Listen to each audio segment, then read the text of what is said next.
Boa noite a todos.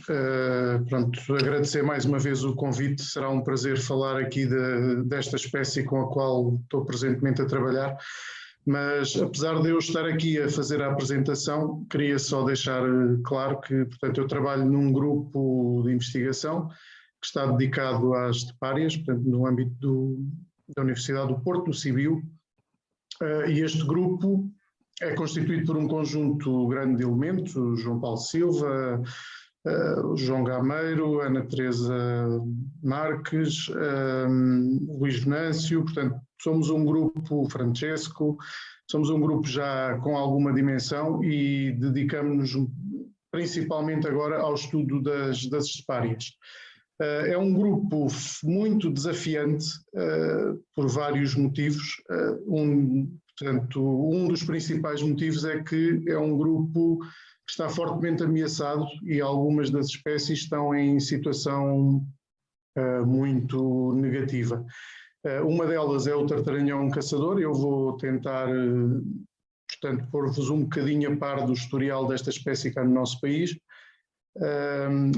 Da problemática, portanto, passando aqui à estrutura da apresentação, vou falar um bocadinho da espécie, não tanto dos aspectos da identificação, porque isso já foi abordado aí noutros webinários, mas sim um pouco aspectos gerais de biologia e da ecologia da espécie, que são, de certa maneira, importantes para compreender depois toda a situação posterior, a problemática da conservação e os esforços de conservação que são necessários. Falar um pouco da evolução da situação em Portugal e da evolução do estatuto da espécie no nosso país. Depois abordar esta questão da problemática da conservação e dos esforços que se desenvolveram no passado, fazendo aqui uma pequena resenha histórica, e o que se está a fazer no presente. Depois abordar um projeto concreto em que nós estamos a trabalhar, em parceria com um conjunto de entidades que depois passarei a referir, e aqui entrar aqui principalmente em dois temas, que são as campanhas de salvamento de ninhos realizadas em 2021 e 2022 e o Censo Nacional da Espécie, que é feito conjuntamente para o tartaranhão azulado e que está a decorrer agora entre 2022 e 2023. E, por fim, fazer umas pequenas reflexões sobre o futuro, o que é que o futuro reserva a esta espécie e ao trabalho que temos que fazer para conseguir preservá-la. E digo-vos desde já que é uma tarefa que não será de todo fácil, e já vão perceber porquê. Entrando então aqui em aspectos de biologia e da ecologia dos tartaranhões caçadores. Portanto, são uma ave de rapina, como todos sabem, geralmente monogâmica e com tendência também para ser colonial. As colónias podem ser de dimensão reduzida, como podem ser bastante grandes e terem até algumas dezenas de casais. Isto depende muito do habitat, da continuidade do habitat, da disponibilidade de recursos, mas, portanto, há uma variação grande entre casais que criam praticamente sozinhos a casais que criam em colónias bastante grandes. Mas pronto, genericamente a tendência é serem coloniais e serem monogâmicos, embora por vezes também haja machos que têm mais do que uma fêmea. Portanto, há alguns casos de poliginia que estão documentados. É um migrador transsaariano, portanto, é uma espécie que faz uma migração, uma verdadeira migração.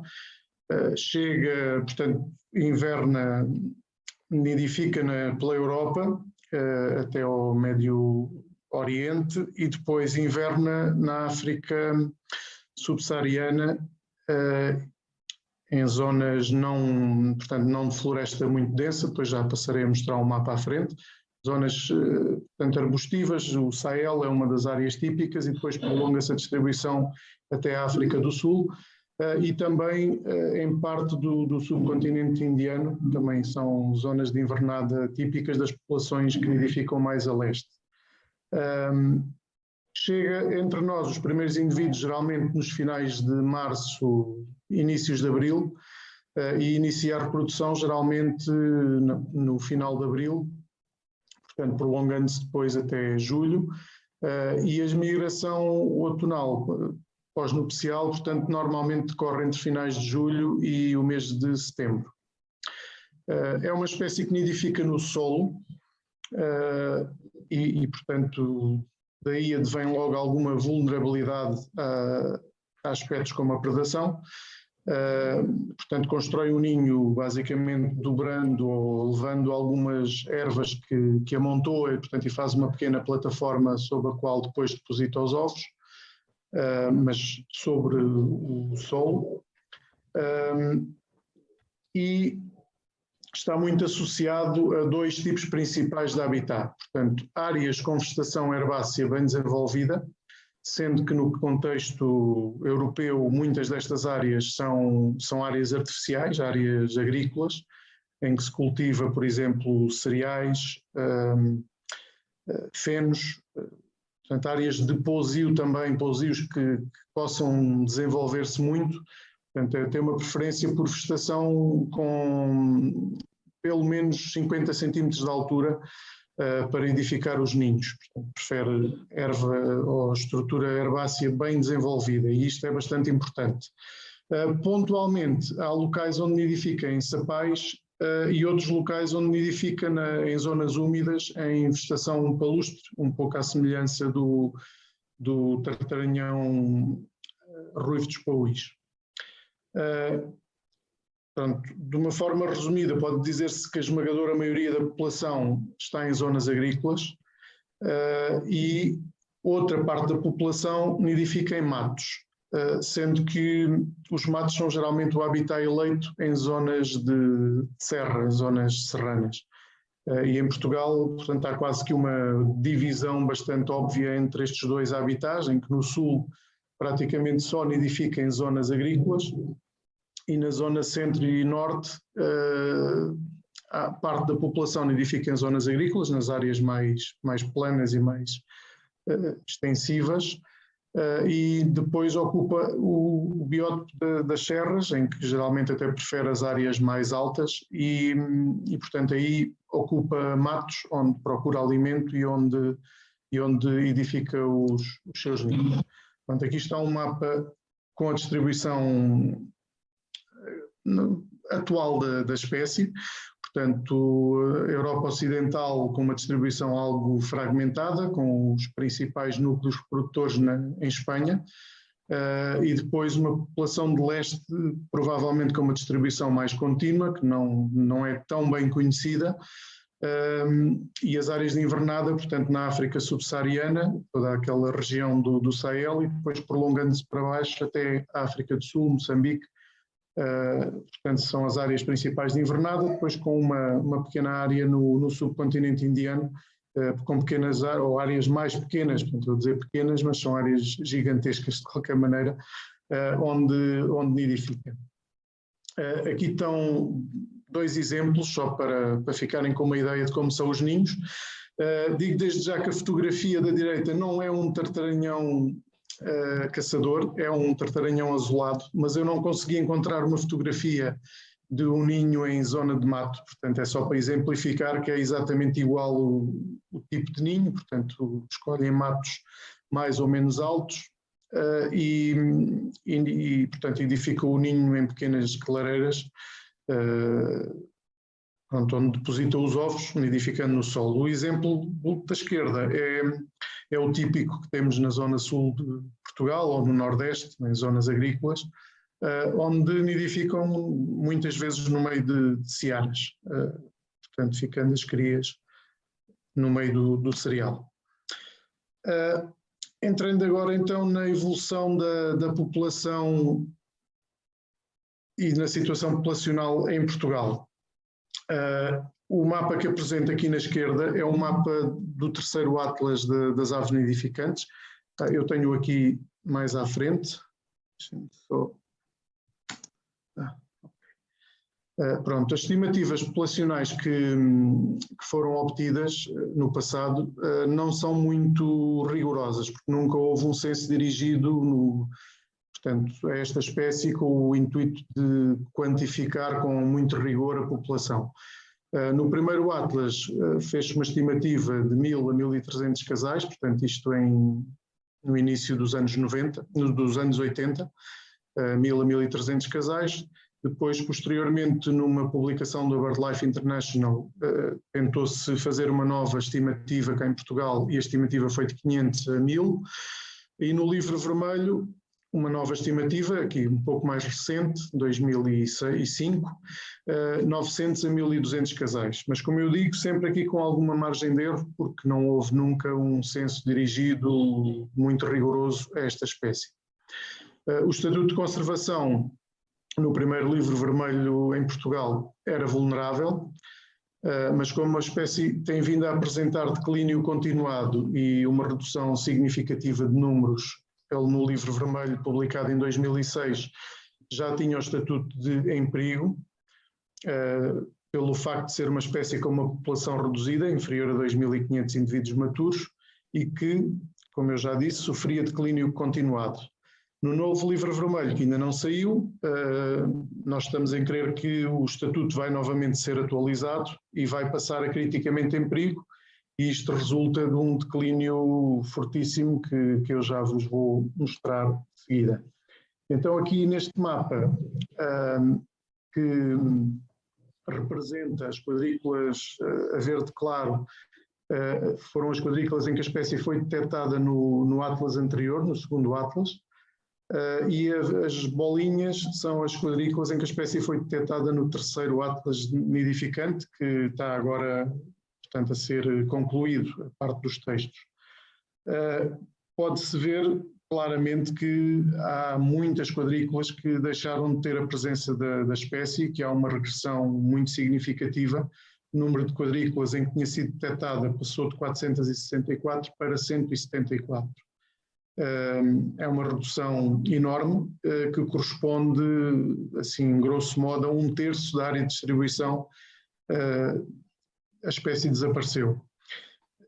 Eu atrevo-me a dizer que este mapa, portanto, é um mapa relativamente recente, mas se calhar se formos olhar para a situação no ano 2022, o número de quadrículas em que a espécie não foi detectada seria superior, porque a regressão é de facto muito forte e tem-se feito sentir com muita intensidade nos últimos anos. Uma das áreas onde há estimativas anteriores com alguma fiabilidade é a de Castro Verde, que é também o bastião da espécie, digamos assim, a área com maior densidade de casais atualmente, e no passado também seria assim. Portanto, aqui no mapa da direita tem a distribuição, portanto, aqui com a frequência de ocorrência, portanto, nota-se que a área de Castro Verde seria a área com maior densidade de casais. A mesma coisa acontecia aqui no Nordeste alentejano, onde a espécie atualmente está praticamente extinta, e depois aqui umas áreasitas do Nordeste e do Norte do país, também com umas densidades razoáveis. Então, para Castro Verde, as estimativas anteriores que haviam eram do ano 2000, 36 a 52 casais. Depois, uns anos mais tarde, na elaboração do livro das IBAs em Portugal, a estimativa apresentada para a ZPE de Castro Verde, ou para a IBA de Castro Verde, foi 50 a 80 casais, e nós estamos em crer que este valor terá sido subestimado, tendo em conta que uns anos mais tarde, em 2012, foi feito um trabalho já bastante exaustivo pela Bio3, no âmbito, creio que do Plano Zonal de Castro Verde, em que a estimativa obtida foi, o número médio de casais que se pensou existirem seria 214, portanto variando com um intervalo de confiança entre 147 e 312. No âmbito dos trabalhos que têm sido desenvolvidos nos últimos 2 anos, que não correspondem a um censo, salvaguardo desde já essa questão, o número de casais que nós estimamos foi 62 a 64 casais para aquela área. Portanto, isto demonstra que, no fundo, há um declínio muito acentuado até nas áreas de maior importância, na área de maior importância para a espécie em Portugal.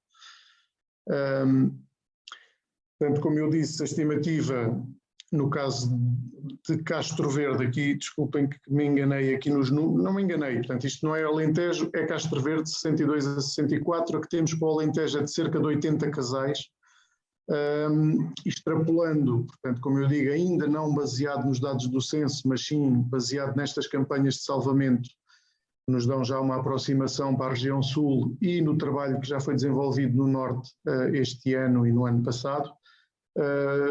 Portanto, creemos que a população poderá estar entre os 120 e os 150 casais, o que é um declínio brutal, de cerca de 80%, 85% nos últimos 10 anos, 15 anos.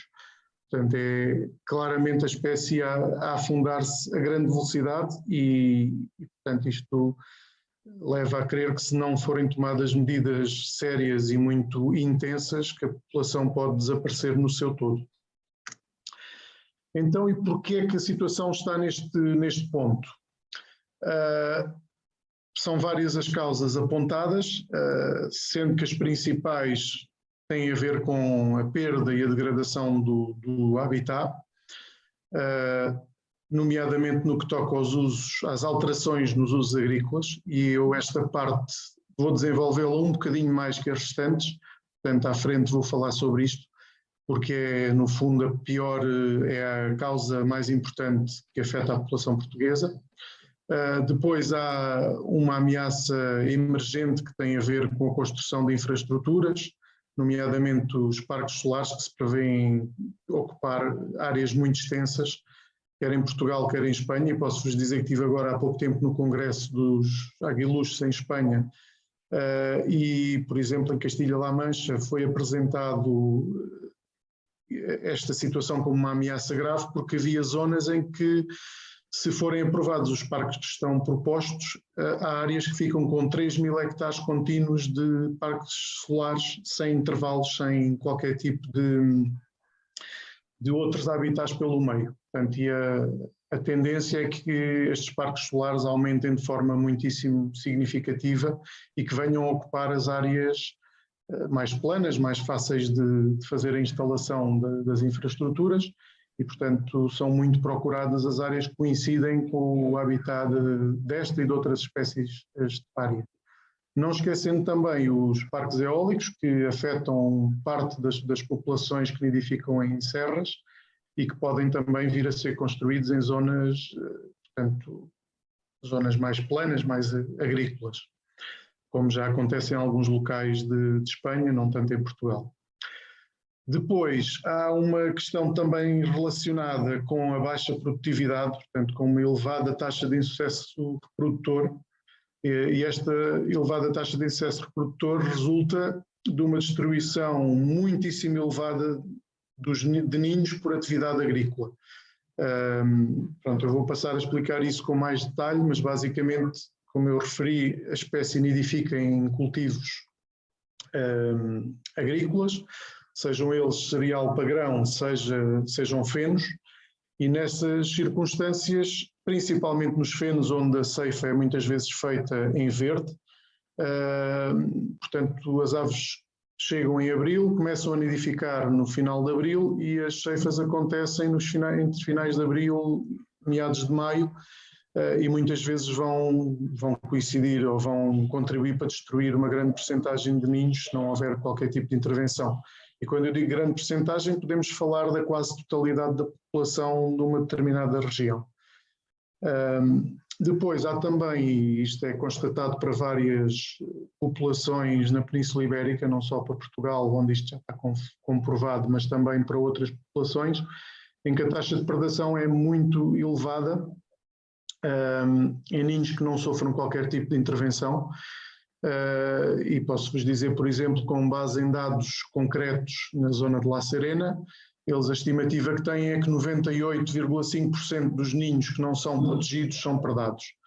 Depois, curiosamente, numa área que fica ali a poucas dezenas de quilómetros, não têm praticamente problemas com a predação, têm uma predação bastante baixa para uma espécie que nidifica no solo. Portanto, a problemática, e isto é um aspecto que eu também gostava de relevar, a problemática é bastante diversa e não é igual em todo lado. Portanto, há áreas que se calhar têm tudo a coincidir a afetar a população, e há outras áreas em que há fatores que são mais relevantes que outros, e, portanto, convém conhecê-los bem para depois definir as melhores medidas e as melhores formas de atuação para salvaguardar a reprodução da espécie. Em anos mais recentes, ou talvez não tão recentes, é um fenómeno que já se vem a notar há alguns anos, mas que parece que a sua intensidade tem vindo a ser cada vez maior, é a mortalidade de crias em sucesso reprodutor devido às ondas de calor. Portanto, estes períodos com temperaturas muito altas durante vários dias consecutivos têm como consequência que podem provocar a mortalidade de uma percentagem muito elevada de crias, incluindo crias em fase pré-voadora, portanto, crias praticamente com o desenvolvimento quase concluído, e este ano aconteceu até no norte do país, numa zona de montanha com uma colónia instalada em matos, em que houve uma mortalidade enorme de crias. Portanto, nós fomos para marcar as crias e aviá-las, e estava tudo morto, crias a 4, 5 dias de voarem, outras se calhar praticamente voadoras, tudo morto nos ninhos por esse motivo, ou pelo menos foi um motivo que nos pareceu óbvio, porque coincidiu com ondas de calor e não havia qualquer outra evidência palpável de ter sido uma causa diferente. Depois, com menos importância, mas há que referir também alguma mortalidade de adultos, e esta mortalidade de adultos pode acontecer nas ceifas, por exemplo, fêmeas a incubar, e é preciso ver que a maquinaria agrícola tem evoluído muito, e em zonas em que os terrenos são bons, lisos, com boa capacidade de progressão, há máquinas que trabalham a velocidades incríveis hoje em dia. E os animais, estando a incubar e estando habituados portanto, a alguma perturbação por passagem de máquinas nas imediações, muitas vezes não saem do ninho, ou quando tentam sair já é tarde, e há casos documentados, já são vários, de mortalidade de adultos por ceifas, e também mortalidade de adultos em parques eólicos. E eu dou aqui um bocadinho de destaque a esta questão da mortalidade de adultos. Alguns podem dizer, mas isto a percentagem de indivíduos que morrem é muito baixa. Mas é relevante porque, no fundo, os adultos são a salvaguarda da população. Os juvenis, de forma natural ou com estes problemas associados à atividade humana, têm muita mortalidade, sofrem muita mortalidade por predação, mesmo pós saída do ninho, são predados por outras rapinas com bastante frequência. Os adultos são aqueles que se reproduzem e que podem de facto perpetuar a espécie, e se tivermos a ter mortalidades elevadas de adultos, e principalmente se essas mortalidades forem assimétricas, por exemplo, permitirem ou causarem mortalidade diferencial de fêmeas em relação aos machos, isto pode ainda agravar o problema da população, que está num estado crítico e que, portanto, precisa de recuperar. Peço desculpa aqui, houve aqui alguns slides que mudaram de cor, eu não sei porquê, mas pronto, lê-se tudo razoavelmente bem. Entrando então aqui um bocadinho mais em detalhe na questão da problemática relacionada com o habitat. No caso português, e nestes últimos 2 anos, a maior parte dos casais, estamos a falar de cerca de 2/3, instalou-se em aveias e outras culturas para feno. Às vezes misturas, mas, portanto, todas estas culturas para feno, como eu digo, costumam ser ceifadas em verde. E isto vai coincidir perfeitamente com o período de incubação dos ovos e vai causar insucesso se não se fizer nada. E apenas uma pequena percentagem entrou em trigo ou aveia para grão. Portanto, há vários trabalhos que referem que a espécie prefere as aveias para nidificar. Isto pode ter a ver com a estrutura que estes fenos, que estas aveias têm quando as aves chegam. Se calhar são os locais mais apetecíveis e são também um pouco mais heterogéneos, digamos assim, mais diversos e mais heterogéneos do que, por exemplo, uma seara de trigo, que é muito uniforme, leva alguns tratamentos para não ter ervas e outras plantas que, portanto, que possam interferir com a produção e, portanto, tem um aspecto muito mais homogéneo. Pode ser essa a razão pela qual eles preferem estes locais, estes fenos, e, portanto, como têm cortes precoces, isto vai coincidir com a reprodução e vai causar um impacto muitíssimo significativo na reprodução. Muitas destas aves que perdem a primeira ninhada nos fenos ou nas aveias vão depois fazer um segundo ninho nos locais que subsistem, geralmente os tais habitats que são mais, portanto, que duram mais tempo, são cortados em seco, e mudam para essas parcelas. O problema é que, como já perderam a primeira postura, vão fazer a segunda postura já muito tardiamente, e muitas vezes o que acontece é que ou a fase final de incubação ou a fase de desenvolvimento das crias vai ser novamente afetada pela ceifa dessas searas. Portanto, temos aqui um problema complicado e sério, que tem um impacto enorme sobre a espécie. Portanto, este é um dos fatores talvez mais importantes para o declínio que se tem vindo a observar, mas agora vão perceber o porquê também de haver esta alteração e esta nova dinâmica. Portanto, no Alentejo, a totalidade das colónias requereram intervenção, de algum tipo de intervenção. Caso contrário, a totalidade dos ninhos teria sido destruída. Totalidade. Fixem bem a dimensão do problema. E apenas, portanto, do que percebemos, apenas os ninhos de primeira postura, que entram logo nesses habitats que persistem durante mais tempo, têm alguma possibilidade de serem bem-sucedidos e de chegarem ao fim, das crias poderem sair sem qualquer tipo de intervenção.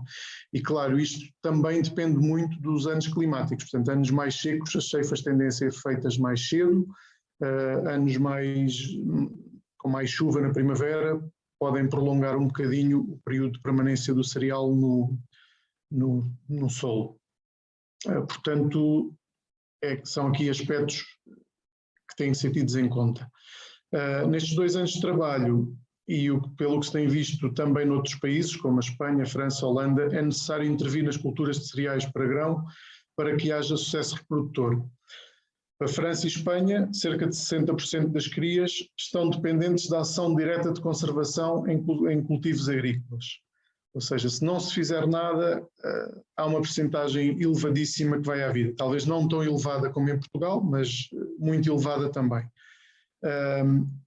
E no Alentejo têm-se observado alterações culturais muito significativas, em que passamos de uma paisagem dominada pelo cultivo de cereais para uma paisagem dominada por pastagens permanentes.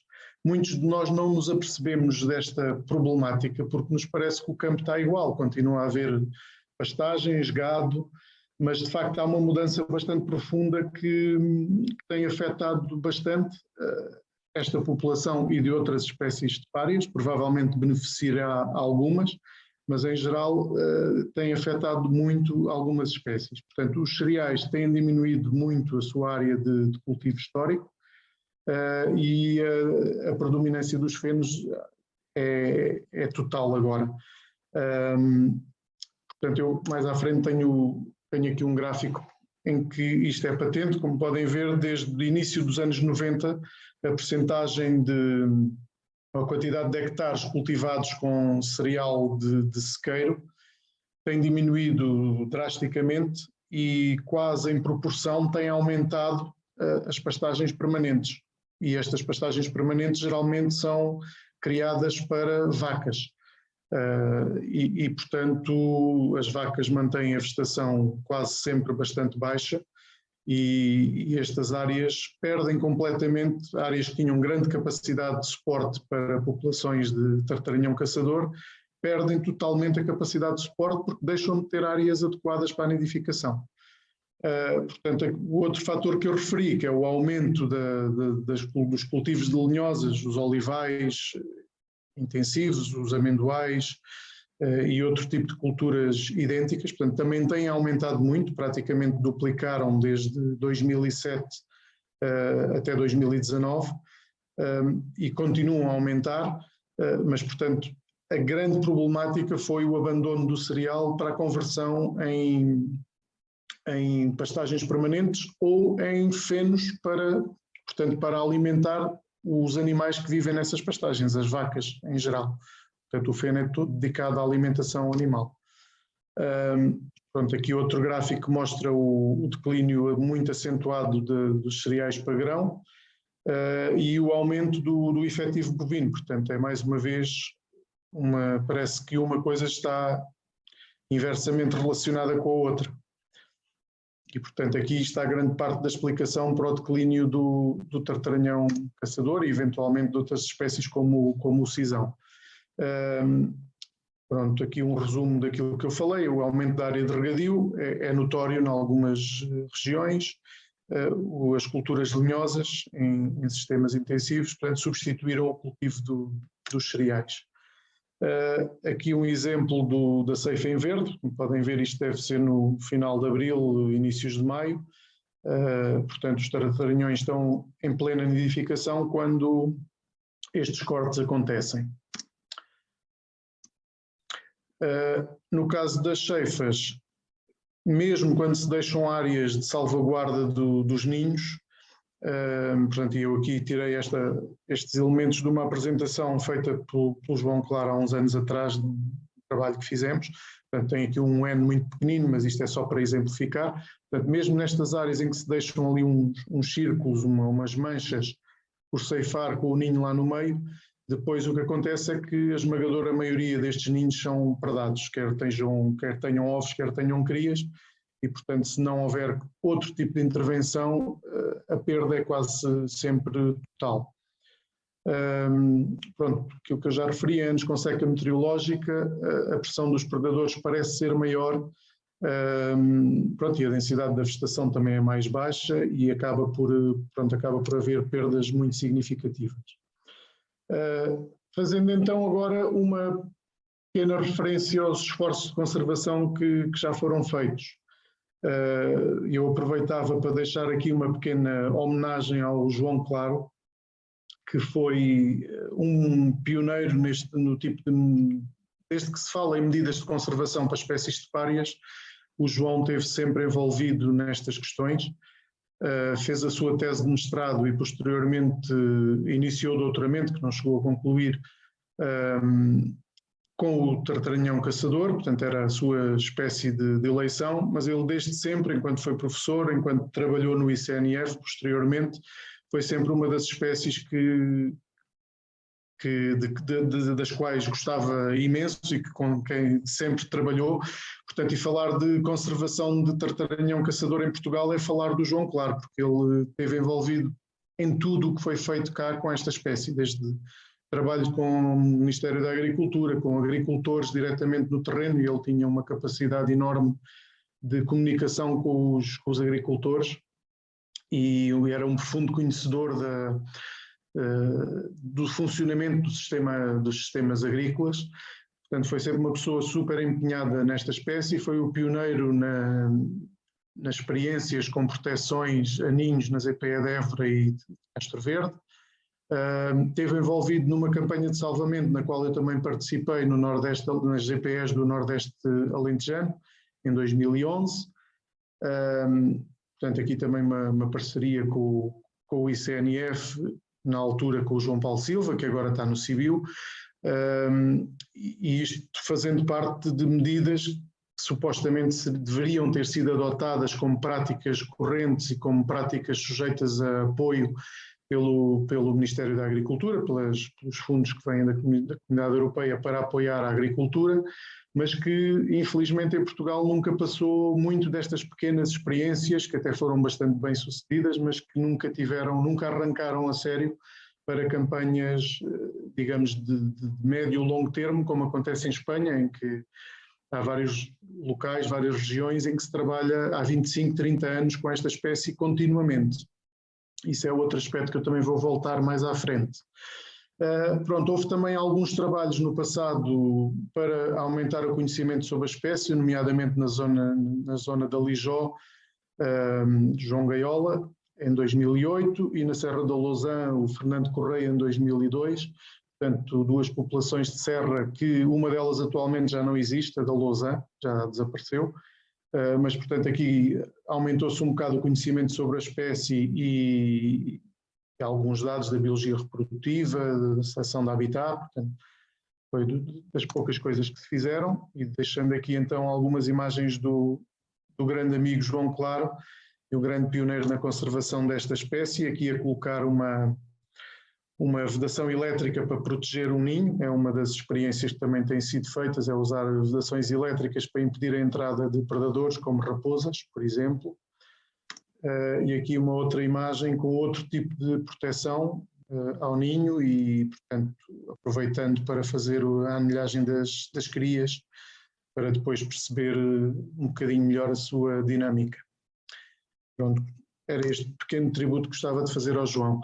Este foi uma das ações piloto desenvolvidas no âmbito desta tal intervenção territorial integrada que eu falei, em 2011, na GPS do Nordeste Alentejano. Portanto, aqui colocámos umas proteções à volta dos ninhos, antes das ceifas ocorrerem.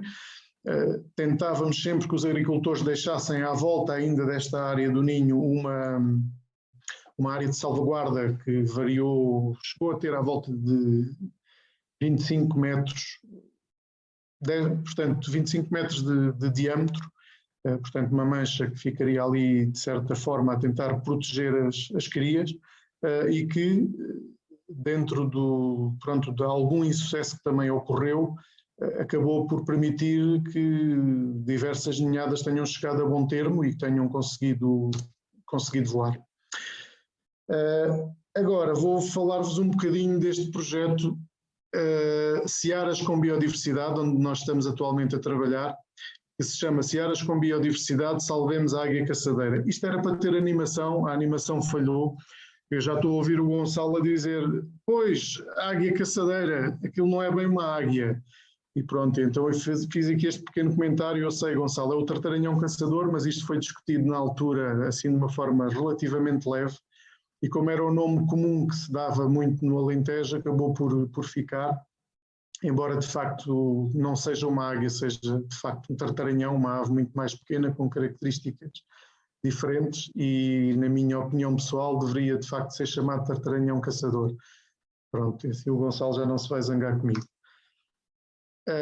Então, entrando aqui neste projeto, ia começar por dizer que, portanto, isto foi uma iniciativa do CIBIO, que foi contactado pela Associação de Produtores do Continente, portanto, dos supermercados Continente, que por sua vez estão associados à AMPOC, a Associação de Produtores Oleaginosas e Cereais, uma associação de agricultores portuguesa. E, portanto, fomos contactados no sentido de desenvolver algum tipo de ações que tivessem relacionadas com as searas, e obviamente saltou-nos logo, neste caso até ao João Paulo Silva, que foi quem teve a iniciativa, a ideia de trabalhar com os tartaranhões caçadores, porque de facto é uma espécie que sabíamos que estaria com muitas dificuldades e que está intimamente associada às searas. Esta parceria estendeu-se logo à região nordeste do país, através da Palombar, que têm sido uns parceiros absolutamente fantásticos, com quem tem sido um gosto trabalhar, e portanto criou-se aqui uma dinâmica e um grupo de trabalho para tentar preservar a águia caçadeira, o tartaranhão caçador, e também fazer um pouco mais de trabalho relacionado com as searas. E, portanto, este trabalho foi financiado pelo CIBIO Biopolis e pela Associação de Produtores do Continente, tendo como parceiros depois outras entidades, nomeadamente a UTAD, o Hospital Veterinário da UTAD, que tratou de toda a parte relacionada com a criação do dos ovos que foram resgatados e das crias que nasceram desses ovos, até à fase em que depois foram passados para uma jaula decking e reintroduzidos na natureza.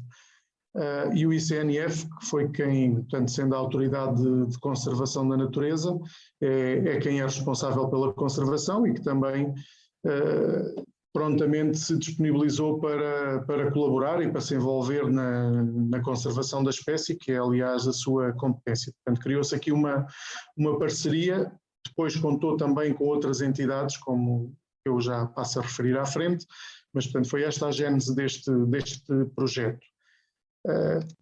E, portanto, vou-vos dar aqui só um pouco ideia do que é que foi feito em relação às campanhas de salvamento em 2021 e 2022, ao Censo Nacional, que já teve início este ano, e depois um pouco também, ou pelo menos referir, que também estamos a fazer trabalho sobre o uso das searas ao longo do ciclo anual por outras espécies de aves para além do tartaranhão. Portanto, as searas, como sabem, passam depois pela fase do restolho, depois os terrenos são lavrados, portanto, e depois há a plantação e há a germinação, portanto, em que as características são muito específicas, até depois ter o cereal bem desenvolvido, e ao longo destas fases há diferentes espécies, diferentes grupos que utilizam essas áreas, e portanto nós queremos olhar um bocadinho para isso também e tentar perceber o que é que pode ser feito para melhorar a biodiversidade nessas searas, portanto, tendo como base de trabalho as aves. Então, assim de uma forma resumida, e aqui aproveitei alguns slides cedidos pelo Luís Ribeiro, da Palombar, que foi, portanto, como eu disse, é aqui uma parceria que temos e que tem funcionado bastante bem. Portanto, temos aqui vários objetivos neste projeto. Um deles é o Censo Nacional da População de Tartaranhão Caçador e de Tartaranhão Azulado, uma vez que está a fazer prospecção dos habitats adequados a estas duas espécies. Portanto, achou-se por bem tentar fazer o censo para as duas. Fomentar ações de resgate e salvamento em zonas de produção de cereal fenos, portanto, zonas de cariz agrícola, não nas zonas de mato, nessas não houve qualquer tipo de intervenção. Compreender um bocado melhor a problemática de conservação desta espécie associada às pastagens, ao cultivo de cereal e ao cultivo dos fenos, do cereal para grão e, portanto, esta problemática dos fenos, tentarmos aprofundar mais o conhecimento nesta área. Como eu já referi, também caracterizar a avifauna dependente dos cultivos de trigo ao longo do ciclo anual, do ciclo agrícola, portanto percebermos a importância que tem nas diferentes fases e como é que podemos depois trabalhar para melhorar essa importância. Divulgar e ampliar a rede de proprietários amigos da águia caçadeira, portanto a colaboração dos agricultores é fundamental, sem eles não se consegue fazer nada. Portanto, é preciso envolvê-los, é preciso sensibilizá-los e é uma forma de fazer conservação que é absolutamente fundamental neste caso.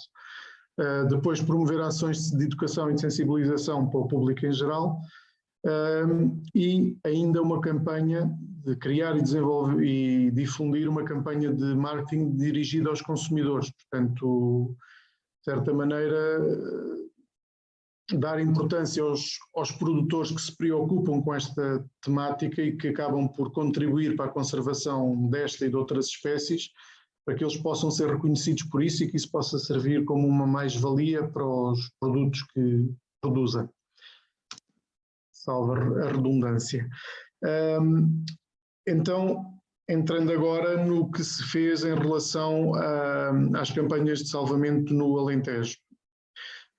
Portanto, conjugando a informação dos últimos anos, quer do Atlas de Nidificantes, quer dos registros no GBIF e portanto, nas plataformas de ciência cidadã, compilou-se a informação disponível para este período e foi com base nestas localizações que depois se efetuaram prospeções dirigidas a localizar colónias e casais nidificantes. Aqui houve mais uma mudança de cor que eu não percebo muito bem porquê. Mas pronto, a região do Alentejo foi prospectada com o apoio da CPEA e da LPN na zona de Castro Verde e com informação adicional recolhida no âmbito do censo de áreas estepárias, neste caso no censo dos Xizões, que foi feito na GPS maioritariamente pelo ICNF. Portanto, conjugaram-se aqui os esforços de diferentes equipas para conseguir obter o máximo de informação. Com base nestes trabalhos, conseguimos detectar 21 colónias, com a tal estimativa de 62 a 64 casais aqui para a região do Alentejo. A zona do Campo Branco concentra cerca de 80% do total de casais estimado. Portanto, isto mostra não só a importância desta zona, mas também o esmagador declínio que houve no resto do Alentejo. Portanto, o Alentejo era uma área onde nós atravessávamos de carro e numa viagem era quase impossível não ver tartaranhões caçadores, e hoje em dia é quase ao contrário. Portanto, relativamente aos dados que foram fornecidos pelo ICNF em relação à campanha realizada este ano, foram resgatados 22 ninhos com ovos, portanto, volto a dizer, ninhos maioritariamente em fenos e ninhos que iriam ser destruídos caso não houvesse intervenção, e mesmo que houvesse intervenção de proteção dos ninhos, sabemos que a eficácia, quando ela é feita com ovos, é muito mais baixa do que quando é feita já com crias.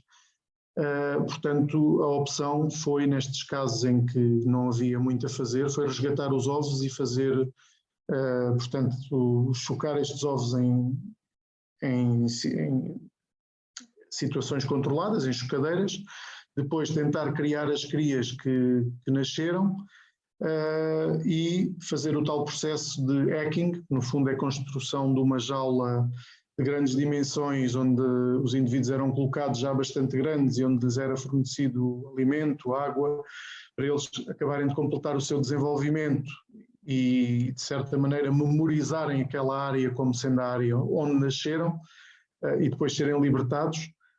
E, portanto, destes 22 ninhos resgataram 66 ovos cá no sul, e foram libertadas na jaula de hacking 25 crias no total. Portanto, um esforço enorme, que teve sucesso, e conseguiram-se libertar um número bastante significativo de crias, e volto a dizer, crias que provavelmente não teriam chegado a bom termo se não tivesse havido intervenção, ou certamente não teriam chegado a bom termo. Pronto, aqui mais um exemplo de um resultado, fazendo a caracterização das parcelas a 1 km das colónias, verifica-se que a grande maioria dos ninhos estava em fenos de vários tipos e muito poucos em áreas de grão ou noutro tipo de cultivos. Pronto, em 2021 não se fez esta campanha de salvamento de ovos e de crias, mas sim colocaram-se algumas proteções em ninhos, e foram protegidos 10 de um total de 22 que foram seguidos com este objetivo, e os resultados não foram brilhantes. Portanto, apesar de termos feito algumas proteções, houve ainda uma taxa de perdas bastante significativa. Isto tem a ver com vários fatores, portanto a nossa experiência também não era muita, o tipo de proteções que se fizeram talvez não fosse o mais adequado em algumas situações, portanto, e obviamente temos aqui muito espaço para melhorar e para aumentar, mas a conclusão que sai daqui é que a produtividade foi extremamente baixa, à volta de 0,6, portanto, que é um número assustadoramente baixo, e foi similar na região norte.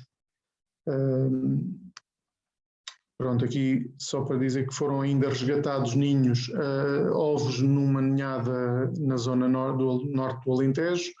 Houve 2 ninhadas que só optou por deixar no terreno e proteger, e aqui tivemos sucesso nas 2 ninhadas, portanto saíram 7 juvenis nestes 2 ninhos, que foram localizados pela equipa do CIBIO e depois protegidos pelo ICNF, e portanto esta colaboração pelo menos resultou que ali numa população que está muitíssimo diminuída e fortemente ameaçada, só com 3, 4 casais, conseguiu-se algum sucesso reprodutor, o que é muito positivo. Noutras regiões do Alentejo não se fizeram proteções ou ovos resgatados, mas temos a sensação que o sucesso terá sido praticamente nulo. Na zona do Campo Branco foram detectados 47 ninhos e, portanto, parte dos resultados que eu referi atrás referem-se a essa área. Portanto, no total, tivemos 60 ninhos monitorizados na região sul. Portanto, na região norte, e aqui é o trabalho da Palombar, foram identificadas 10 colónias com 36 ninhos monitorizados, possivelmente haveria mais alguns, e aqui alguns exemplos do trabalho de campo realizado e da distribuição das colónias. Tal como foi observado no sul, a esmagadora maioria dos ninhos, a grande maioria, estava em áreas 75%, em áreas que iriam ser cortadas em verde. E, portanto, sem intervenção, como podem ver, a esmagadora maioria dos ninhos desaparece. Outro dos pontos que demos início este ano, em 2022, foi um censo nacional completo e dirigido à espécie, que abrange também o tartaranhão azulado, como eu já referi, e que, devido à seca que se fez sentir neste inverno que passou, optámos por dividir o censo em 2 anos, 2022 e 2023, sendo que a região sul só vai ser amostrada em 2023 e a região centro e norte tiveram já início as amostragens este ano.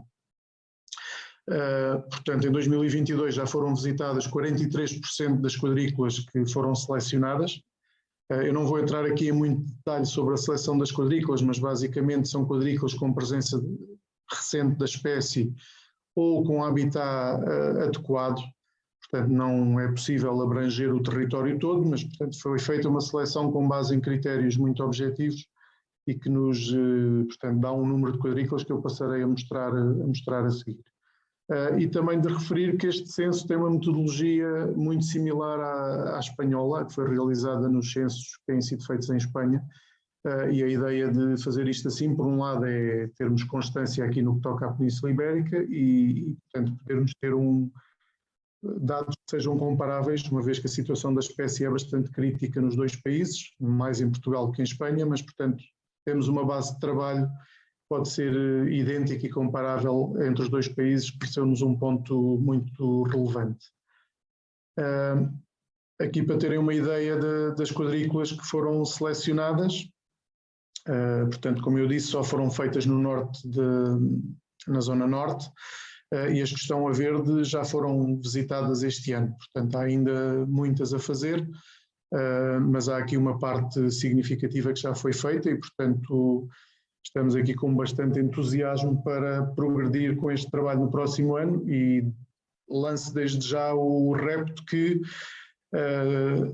são muito bem-vindas participações de voluntários. Aliás, o Aves de Portugal já está, de certa maneira, envolvido no censo e vai colaborar na sua divulgação e até eventualmente na organização de algumas zonas. Portanto, a ideia é que este censo possa começar desde já com a colaboração de muita gente para podermos ter uma abrangência bastante boa de todas as quadrículas que foram consideradas prioritárias como mínimo, ou foram consideradas, temos 2 níveis, as mais prioritárias e as menos prioritárias, mas se conseguíssemos amostrá-las todas, então, portanto, podíamos dizer que ficávamos com uma cobertura bastante boa. Como podem ver, já houve aqui participação de voluntários do ICNF, Centro e Norte, de outras entidades que também participaram e a Palombar, que fez grande parte do trabalho este ano. Portanto, fica já aqui o repto para participarem neste censo. Há de ser divulgado a tempo e horas. Voltando só aqui um bocadinho atrás à questão que falámos há pouco do hacking e da jaula de aclimatação. Este é o exemplo do trabalho feito pela Palombar, portanto uma jaula de grandes dimensões, instalada com autorização de um agricultor numa parcela agrícola situada na área de maior densidade lá no no Planalto do Nordeste, transmontano. Portanto, um trabalho enorme que aqui está. Como podem ver, a jaula com uma dimensão enorme para as aves poderem voar e ganharem força e terem capacidade de voo na altura que fossem libertadas. Portanto, imensos pormenores aqui que podem ver, desde sombras, local de colocação de presas vivas para que as aves possam treinar a caça antes de serem libertadas, bebedouros, piscina. Portanto, isto eram umas instalações de luxo para estas crias, e a experiência foi excelente porque os resultados estão à vista. Houve bastante sucesso portanto, no levar a bom termo as crias que para lá entraram. Houve um sucesso quase total e claro, aproveitou-se para se recolher alguns dados adicionais sobre a espécie, desde aspectos de fisiologia, de saúde, qualidade, de condição física. Demos início já o ano passado a um programa nacional de marcação com anilhas coloridas, que está a ser coordenado pelo Luís Silva, mas portanto que visa nós termos uma ideia depois do sucesso destas ações, de aspectos da dinâmica populacional, da sobrevivência. Portanto há uma série de aspectos que podem ser otimizados portanto tendo os indivíduos marcados individualmente. Marcámos diversos com emissores satélite, para podermos seguir, por um lado, a sua sobrevivência e, por outro lado, os movimentos efetuados e comparar a população criada em cativeiro com indivíduos da população selvagem. Portanto, marcámos nesses dois âmbitos. Pronto, e aqui um exemplo dos movimentos que obtivemos. Foi curioso, os indivíduos foram todos libertados aqui nesta zona. Alguns fizeram movimentos bastante amplos, indo para o norte de Espanha, para as serras do norte de Portugal, num habitat completamente diferente, e depois fazendo grandes viagens em que voltavam aos mesmos locais ao longo do período pós-independência, e depois acabaram por migrar para a África, sendo que das 14 aves que marcámos, 3 selvagens, 11 em cativeiro, apenas 4 estão neste momento comprovadamente no Sahel. Houve um quinto indivíduo que o emissor deixou de funcionar em Marrocos, um em Portugal ainda. Portanto houve aqui algumas situações em que não funcionou, portanto nós não sabemos se as aves estão vivas ou mortas, mas apenas 5 atravessaram para a África e temos a certeza que 4 delas estão neste momento no Sahel, foram para a Mauritânia e para o Mali. E, portanto, por lá permanecem ainda vivas. Destas 4, uma selvagem chegou lá abaixo e 3 criadas em cativeiro. As restantes tiveram destinos diferentes, eu já vou falar um bocadinho sobre isso. Portanto, das selvagens só conseguimos marcar 3 por causa daquele problema daquela mortalidade causada pelas ondas de calor, que matou uma quantidade de crias que estavam a ponto de voar. Portanto, uma terá morrido provavelmente pela onda de calor, morreu ainda na zona do ninho e estava fisicamente muito debilitada.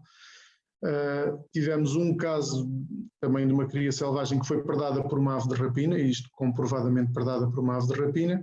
Das de cativeiro, portanto, continuam a funcionar 3, que sabemos que estão vivas em África. Deixaram de emitir 2, não sabemos as causas. Tivemos um caso de furtivismo, portanto uma ave que deve ter sido abatida a tiro e que o teflon foi cortado com uma faca ou com uma tesoura, portanto é um corte reto, foi mão humana, e portanto suspeitamos que terá sido abatida a tiro. E houve 5 casos de predação. Portanto, estão a ver que de 14 aves há 4 que estão vivas, e portanto este esforço todo acaba por ter um resultado que não é muito alto. Alguns estudos apontam para que a percentagem, a sobrevivência seja entre 16% e 50%,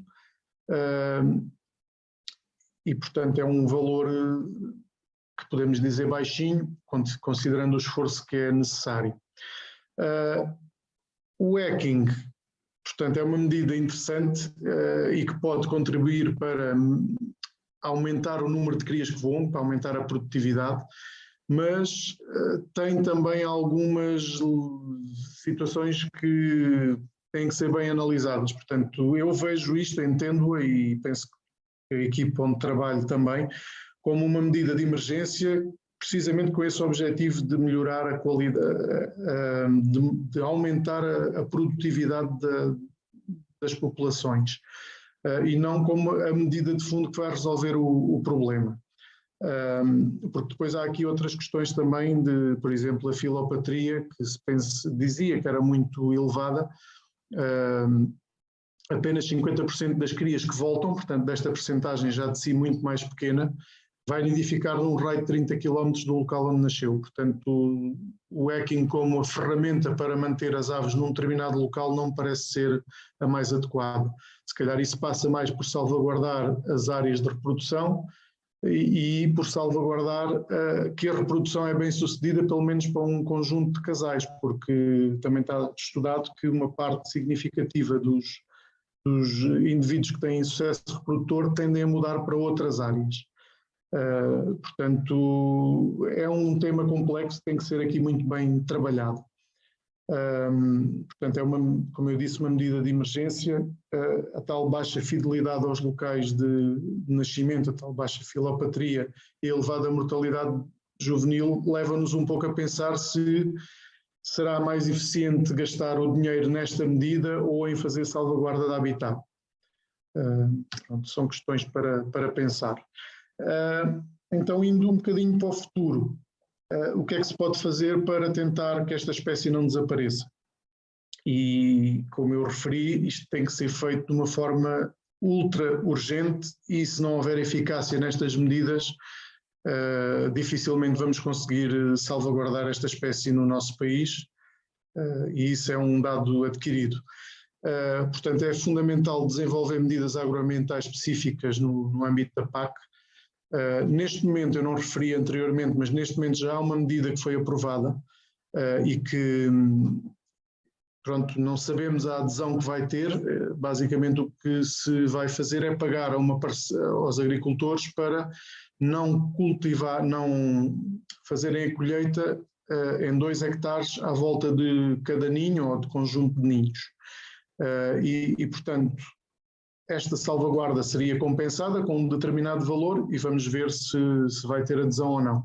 Mas, portanto, independentemente do sucesso desta medida, será necessário otimizar e desenvolver outras, como, por exemplo, a compra de parcelas ou de parte das parcelas, a compra da produção, portanto, comprar o cereal por um valor justo ou até superior para que ele fique lá até à data que os ninhos tenham sucesso ou não, podendo depois fazer-se outras medidas de conservação complementares, como a tal salvaguarda dos ninhos, para assegurar algum sucesso reprodutor.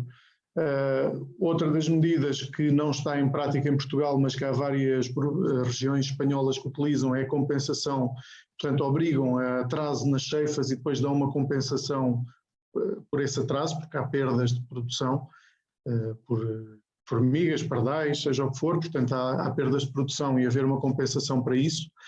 E, como eu já referi, é necessário estreitar a proximidade com os agricultores e trabalhar muito próximo com eles e envolvê-los nestas questões, fazê-los perceber que terem os tartaranhões pode ser uma mais-valia, porque eles acabam por controlar pragas, comem micromamíferos, comem uma série de insetos que são prejudiciais aos cultivos, portanto acabam por ter um papel bastante importante.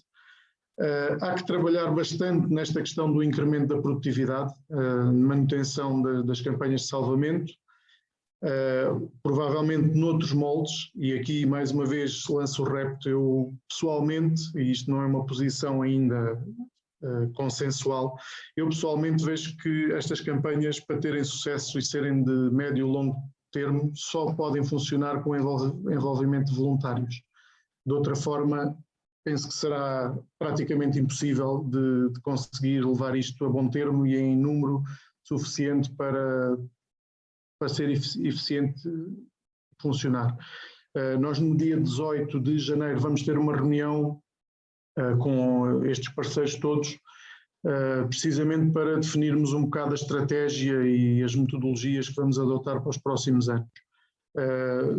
É extremamente importante trabalhar nisto e trabalhar nisto rápido, porque a velocidade a que o declínio está a acontecer é alucinante, e se não trabalharmos de igual forma a tentar travar esta diminuição, não chegamos lá.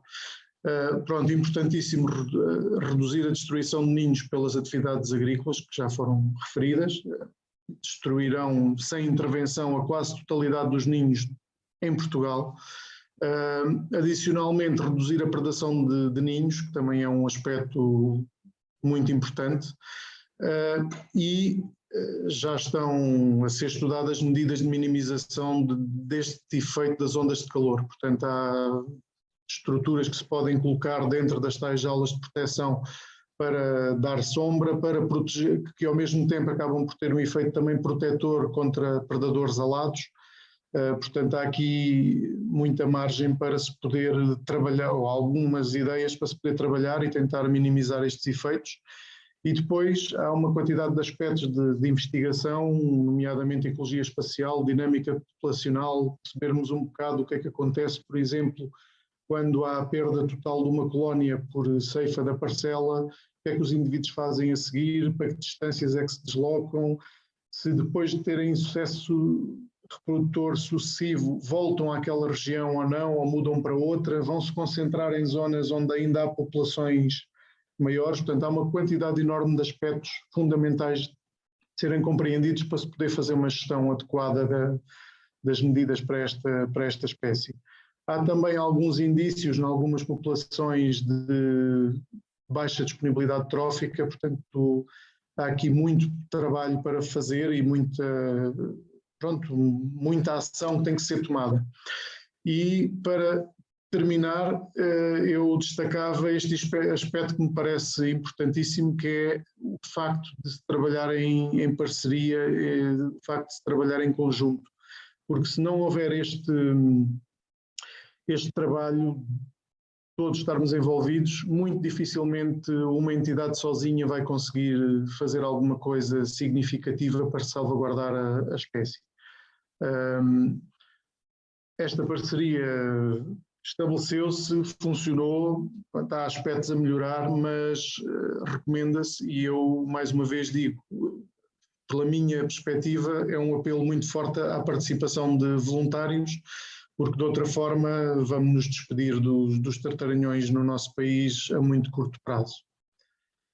E pronto, era um bocadinho esta a apresentação que queria partilhar convosco. Espero que não tenha sido demasiado aborrecido, e se tiverem questões agora é a altura de podermos discutir aqui um bocadinho estes aspectos.